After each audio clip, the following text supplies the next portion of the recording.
এক ফালি এই চায়ের দোকানটাই তার সংসার, তার অফিস, তার সংসদ, তার বিশ্ববিদ্যালয়, আর আর আর ওর অতীত, বর্তমান এবং ভবিষ্যৎ, ওর মধ্যেই ওঠানামা তার জীবন আর জীবিকার সাপ মুইয়ের লুডো খেলা। মানে সে এ সমাজের ঠিক সেই মানুষটা যার নামে সবচেয়ে বেশি সম্ভব রাজনীতি হয়, অথচ যার কথা সবচেয়ে কম সম্ভব শোনা হয়।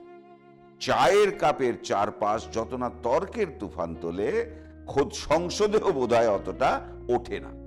একটা জিনিস তাদেরকে এক করে রেখেছে, এই চায়ের দোকান, বা বলতেই পারেন চায়ে পে মোহাব্বত। এখানে তর্ক হয়, ঝগড়া হয়, গলা চড়ে, রাগ হয়, কিন্তু দিনের শেষে চায়ের কাপটা ঠুকে সবাই আবার একসঙ্গে হাসতে হাসতে বাড়ি ফিরে যায়। রমনা, চা দে। ও ইয়া, ওহ কি গরম রে বাবা। আরে ও বিশ্বদা, গেল। আরে সূর্যাস্ত হয়ে গেছে, এবার তো চশমাটা খোলো। আরে আলোচনা তোমার বৌদি দিল, বললো চারদিকে যা ঘটছে চোখে ঠুলিটা পরে নাও, কারণ লোকে দেখতে পাবে না তুমি কি দেখছো, অথচ আমি যা দেখা দেখে নেবো। আমার চাটা দাও না। দিচ্ছি দিচ্ছি দিচ্ছি দিচ্ছি।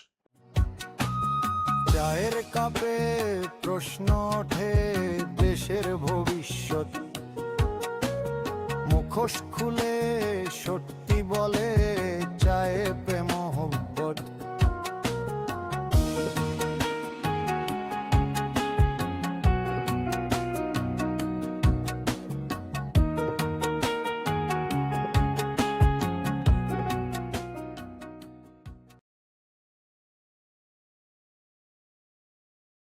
বুঝলে সুব্রত, দিল্লিতে তোমরা যতই রেড কার্পেট পেতে রাখো, দক্ষিণের হাওয়া কিন্তু অন্য কথা বলছে। কর্ণাটকের কোপ্পাল জেলার ছবিটা দেখেছো? ওসব সরকারি অনুষ্ঠানের সৌজন্য। আমাদের মোদিজি সবাইকে নিয়েই চলতে চান। তুঙ্গভদ্রা ড্যামের গেটের উদ্বোধন হচ্ছে, অন্ধ্রপ্রদেশের মুখ্যমন্ত্রী হিসাবে চন্দ্রবাবু নাইডু গেছেন।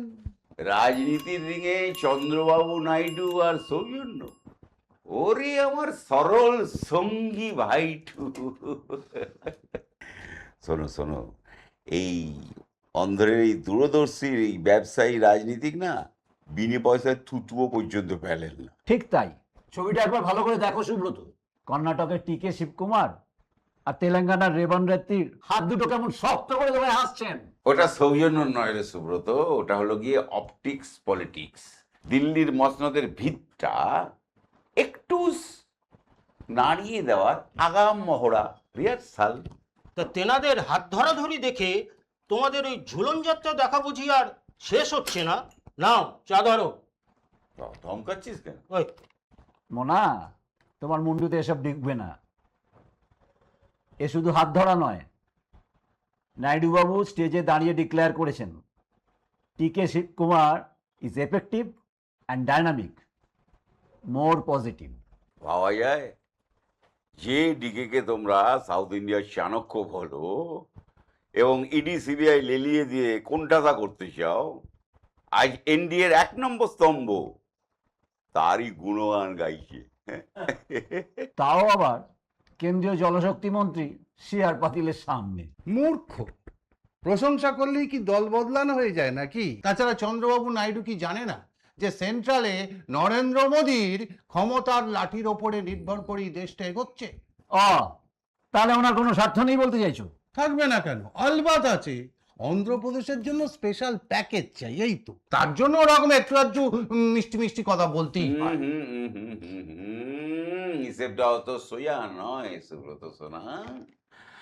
নাইডু বুঝে গেছেন যে ওই মোদি স্যার ক্যাবিনেটে উনি আর আগের মতো কিংমেকার নন। এনডিএর অন্দরের অঙ্কটা বইও কাকা।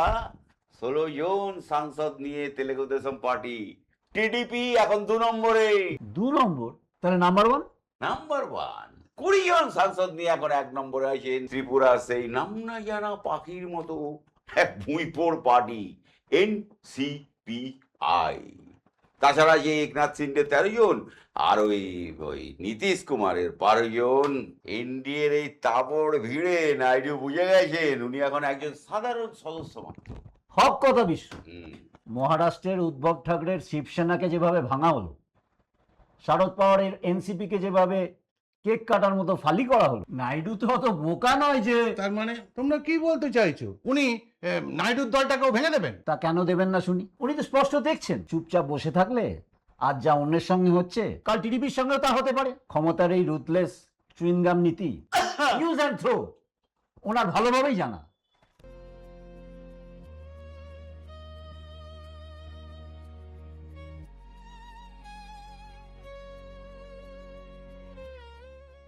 মাধব কাকা কিন্তু মাঝে মাঝে কথা না বলেও অনেক কিছু বোঝাতে চায়। আর ধুর, রাখো তো তোমার মাধব কাকার কথা।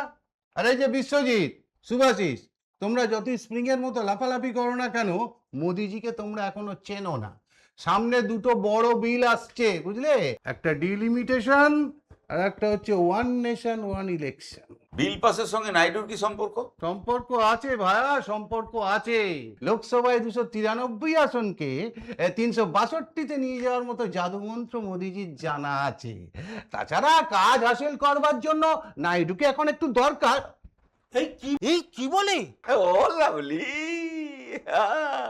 মুখ ফুসকে জিপটা বের করে সত্যি কথাটা বলেই ফেললি। কাজ হাসিল হয়ে যাওয়া দরকার। আরে এটাই তো মোদি স্যার কর্পোরেট পলিটিক্স।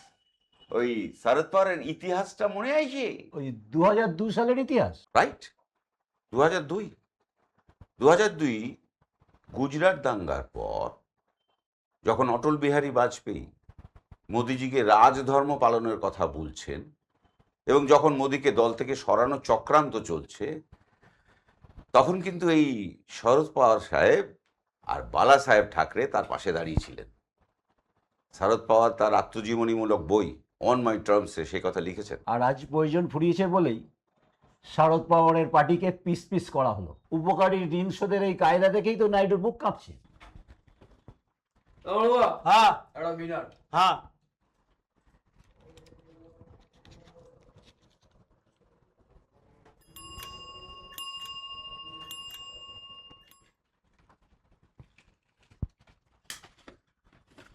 মূর্খ, নাইডু এনডিএ ছাড়ার কথা কল্পনাই করতে পারে না।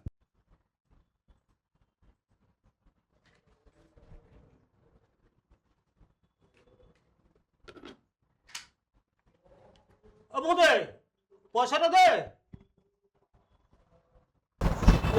দেবো।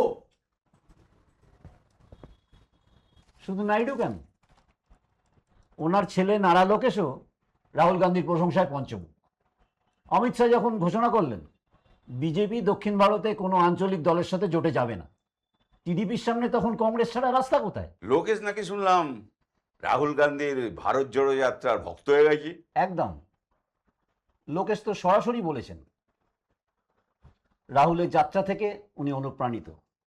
রাহুল যেভাবে পাপ্পু বলে টোলের শিকার, উনিও অন্ধ্রে টোলের শিকার হয়েছেন। রাহুলের কামব্যাক থেকে লোকেশ শিক্ষা নিচ্ছেন। এটা আদতে এনডিএ থেকে বেরিয়ে আসারই ইঙ্গিত। আরে মূর্খ, রাখো তোমার রাহুল গান্ধী। রাম মন্দির হওয়ার পর দেশের সিংহভাগ মানুষ কার সঙ্গে রয়েছে জানো তো? আর মোদির গ্রাফ নামানো কি অতই সোজা? আর এই যে তোমরা 2029 নিয়ে কি সব স্বপ্ন দেখছো না? ওসব কিচ্ছু হবে না, সে ভাঁওতাবাজি। এই অনেকক্ষণ ধরে না তোমার এই দিল্লির দাবার চাল আমি শুনছি, বুঝতে পেরেছো? আচ্ছা সুব্রত, আমাকে একটা কথা বলো তো, এই যে উপকারের ঋণ ক্ষমতার বাজারে একই স্রেফ পুরনো নোটের মতনই অচল? তুই কি বলতে চাইছিস মনা? যে নাইডু মাসখানেক আগেও মোদির শক্তির স্তম্ভ ছিল, তাকেই এনডিএর ভিড়ে ঘোলা জল খুঁজতে হচ্ছে। আর সুভাদা, তোমরা যে গণতন্ত্রের কথা বলছো, এই যে কিস্তি খেলা চলছে, দল ভাঙানোর যে বিষাক্ত সংস্কৃতি তৈরি হয়েছে, তা কি একদিন তোমাদের ঘরের দরজায় কড়া নাড়বে না? মান্টু সোনা মনাটা আমার, ওই জন্য তুমি চা বেছো আর আমরা খাই।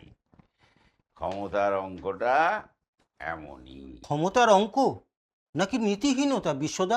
আদর্শের দোহাই দিয়ে যে লড়াই শুরু, তার শেষ কি শুধু মানি ভাইয়ের জয় জয়কার? সলমান খানের একটা ডায়লগ ছিল না, मैं सिर्फ মানি ভাই के लिए काम करता हूँ। রাজনীতির ময়দানে আজ কোনো মানি ভাই নেই, কোনো চুনি ভাই নেই, সবটাই টাকা আর ক্ষমতার খেলা।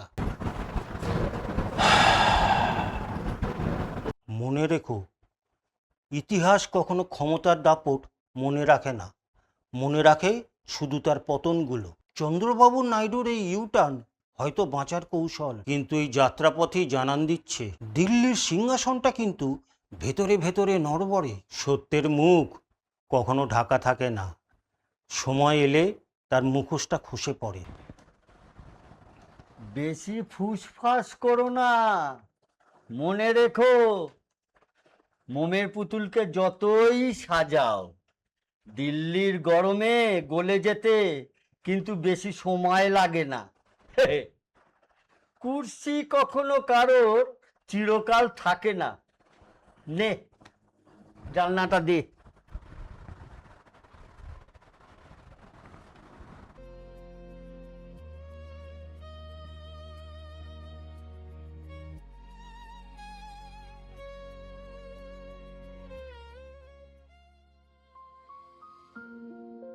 মাধব কাকাই কিন্তু শেষ কথাটা বলে দিয়ে গেল। নিন, অনেক চা খাওয়া আড্ডা মারা হলো, এবার তো একটু ভাবুন, সত্যের মুখোশ একদিন খসবেই নাকি?